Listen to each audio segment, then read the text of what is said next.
Min nhar it-tnejn tfal taħt 12 il-sena akkumpanjati minn adult biċ-ċertifikat tal-vaċċin mhux se jkollhom bżonn li jipprovdu test negattiv għal COVID-19.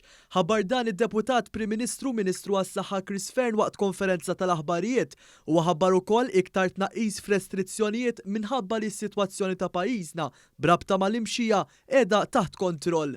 Sa issa wkoll dawn l-events riedu bil-fors iżommu massimu inkluż allura tiġijiet massimu ta' 6 persuni fuq kull mejda. Min nhar it-tnejn li ġej dan il-numru ħajitla' għal 8 minn persuni minn 6 titla' għal 8 u jekk l-imwejjed ikunu fuq barra d-distanza tinżemm minn ġiex metri għal metru u jekk tkun fuq ġewwa minn ġiex metri għal metru u nofs.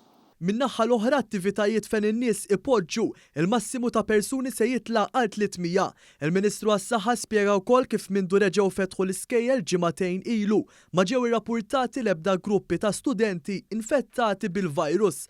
Id-Deputat Prim Ministru ħabbar ukoll li fuq it-trasport pubbliku kemm fuq l-art u anke l-baħar il-kapaċità ta' kemm jitelgħu nies fuq tal-linja u vapuri bħal tal-Gozo Channel jew il-Fast Ferry issa se titla' minn 65% għal 80%. U spjega li fil-jiem li ġejjin mistennija joħorġu riżultati tal-attività bi prova li saret mingħajr restrizzjonijiet u bekk l-awtoritajiet jistgħu jindikaw se jsir mill-attivitajiet tal-miliet fost l-oħrajn. Intant dwar it-tilqim kontra l-influenza, il-Ministru għas-Saħħa qal li din ser tingħata wkoll lil tfal ta' taħt 12 sena.